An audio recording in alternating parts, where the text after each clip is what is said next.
A couple of weeks ago, we started working on our Stormcast Eternals army. This is going to be the second video in that series. I'll see you after this.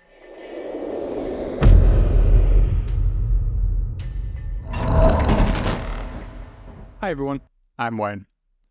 As I said, this is the second video in a series of 4 where we're going to tackle painting the Stormcast Eternals, understanding some fundamental techniques and looking at the theory behind what we're doing as we take on each individual step. In this video, we're going to look predominantly at the materials. That's going to be any robes, any sashes, anything like that, on how we paint them and how we got some texture involved into the paint scheme that complements the quite large flat surfaces of the Stormcast armour. Again, as I reiterated in the first video, if you've not watched that, in fact, pause this video, link up here, check it out. There'll be a playlist, so do check out that playlist as well if you want to see this entire series back to back. That'll be linked down below and I'll be in the description. Make sure you watch step 1 before you come on to step 2. However, each of these videos can be used in isolation. You don't have to follow them all the way through unless you want to get a similar result to what I've got. The theory part, I think, is really useful as well, especially if you want to do any OSL later on. We will be talking a little bit more about how you can achieve really vibrant colours in a Grimdark aesthetic. Paradox there if I ever saw one. Oh, and before I forget, if you're liking this series, leave me a comment. If you're not already, subscribe to the channel. That really does help the channel grow. I'm not asking for anything. It doesn't take you a second. But if you do like this style of content and you do like how I present things, then let me know. I really enjoy making these videos. It's a big part of my hobby. So yeah, thank you. Let's crack on, jump into the material side of things and talk about what we've done and why we're doing it. We finished off the armour in the last video, and in this video we're going to pick up right where we left off and crack on with the fabrics and other types of material on this model. Now, if you remember, we finished by putting some of our accent colour on the metallic areas of our Stormcast. Steve here is modelling it very well for us indeed. The first thing we need to decide to do now is choose a complementing colour. If you're following along with my colour scheme, you'll already know that's going to be purple. A deep, rich, vibrant colour that's really going to give us something of visual interest around what's predominantly a gold and silver model at this point. Now, we don't want something that's going to detract from the overall feel of it.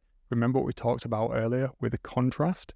We don't want to draw the eye too far away from the model's head and the weapons where we can add the OSL in the later step. Okay then, let's get some paint laid down on the model. I'm going to use, as I say, a deep purple. In my case, Etched Lynchon Purple from Vallejo Game Colour. It's the air variant, so it's nice and thin. Keeping your paints nice and thin really does help here. So if you are using a paint from a different company, then don't forget, thin them down. What you want to do is have it so that the paint is transparent over the top of what we've already established. That's going to really help. Going forward, utilise the highlights that are already there, and we can always add additional layers if we want to increase the saturation. Hopefully you took my advice and you let your model completely dry for at least 24 hours before progressing to this stage. Even now, because we're painting over the top of metallics and over the top of those enamels, the paint can have problems adhering. What you could do to rectify this is you could apply a layer of varnish if you wanted to do it that way, or you can just go on with a couple of coats of paint. That's my preferred approach. I don't like to add additional layers and obscure detail unless we really have to. Now, remember, wait for each layer to fully dry before you apply another layer on top to avoid ripping the paint and getting any unwanted textures there. Make sure to work your way around the entire model, getting all the elements that you want to be the fabric colour done. Also, I took the opportunity to paint all of the weapon handles this colour as well, just to add a little bit more coherency around the model. Now we've established as base, what we're going to do is build up the highlights, but we're going to do this using texture. How we're going to do that? Well, it's a very simple technique. We're just going to use some sponge. Now, we can take our base colour and add some white to it, and that will bring us up in tonal value. Or we can use, of course, if you have other paints in your collection that increase in value and brightness, then you can use those just to bring that up. So we're going to start with some royal purple. It is important as you're doing this as well to make sure that you're rotating your bit of sponge. You don't want to have repeating texture throughout your material. That makes it look quite unnatural. Also, it's worth not cleaning the sponge or swapping the sponge between different colours. That way you get a good variation and natural increase in value as we're going lighter on each progressive stage. What I would suggest you do is reduce the size of the sponge you're using as you're getting to the higher points of the material. That way you're keeping all of the other colours that you've had on the sponge previous to where you are at the moment, and it gives a much more natural look. As we've seen then, this technique is super simple. All we're using is the sponge and it's light layers one after the other, just concentrating on the higher points every time we do it. So as you can see here, I'm going super gently. The footage is a little bit sped up, but you don't have to go this fast. And it's really beneficial to work in multiple layers, even if it's the same colour and you're applying a couple of different layers to it. There's absolutely nothing wrong with doing that. The only thing you're going to do is get more and more texture. You could even rotate the sponge so that you're not getting the same repeated pattern. And in fact, I would recommend you do that. Okay, so we've got a couple of layers on there.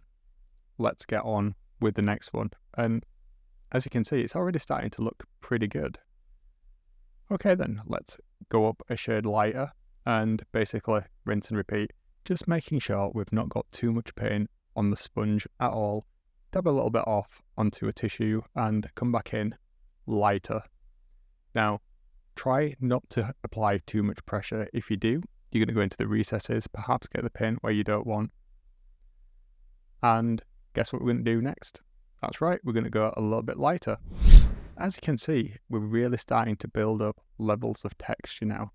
It's starting to come to life and it does look like the cloak is made of, well, a different fabric. We're almost there. In fact, if you wanted to, you could leave it at this point now. We've reached the highest value that we're going to take the model to with the stippling effect, but what we want to do now is really push the contrast. Again, it comes back to what we've been talking about of making the darks darker and the lights lighter. And how am I going to do that? Well, we're going to use another enamel wash, in this case, black. So much like we did in the previous step with the armour, we're going to apply the shade of the wash all over, and then we're going to remove it selectively. Now, this being an enamel paint, it's very easy to do that. But even if you take it off entirely, it will still stain the surface, and that's exactly what we want. It's going to allow us to get that really high level of contrast. As you see, I've coated the entire thing, let it dry for half an hour, 45 minutes, and then I'm just coming back in with a cotton bud with a little bit of spirit on there, and I'm just very gently removing it from the high points. And that's it, we're done. Let's call this step done, and in the next video we'll look at creating those lightning OSL effects that really sell this entire scheme. Well done guys, you've got to the second stage. It's completed, you're done. That's armour done, that's materials done, you're smashing it. For the most part, that's pretty much the model finished, to be honest. You could base it right now however you want and you're done and dusted. Nothing else needs to be really done, to be fair. It's more than good enough to be playing your games with. However, if you want to take it to the next stage, do stick around for the next video in a couple of weeks' time, where we're going to tackle how to make the lightning-infused weapons of the Stormcast that really makes this theme pop. Yeah, there's going to be an airbrush involved, so I know that's going to put a lot of people off. You can do it with the brush, but realistically, for expedience, I'm going to use the airbrush. There'll be a lot of things in that video, hopefully, that will help you on your hobby journey. If you're stuck around this long, thank you very much. I do appreciate it. I really enjoy making these videos, and hopefully you guys are getting a lot out of them too. Well, I'm going to leave you there for now, and I will catch you in a couple of weeks' time for the next one in this series.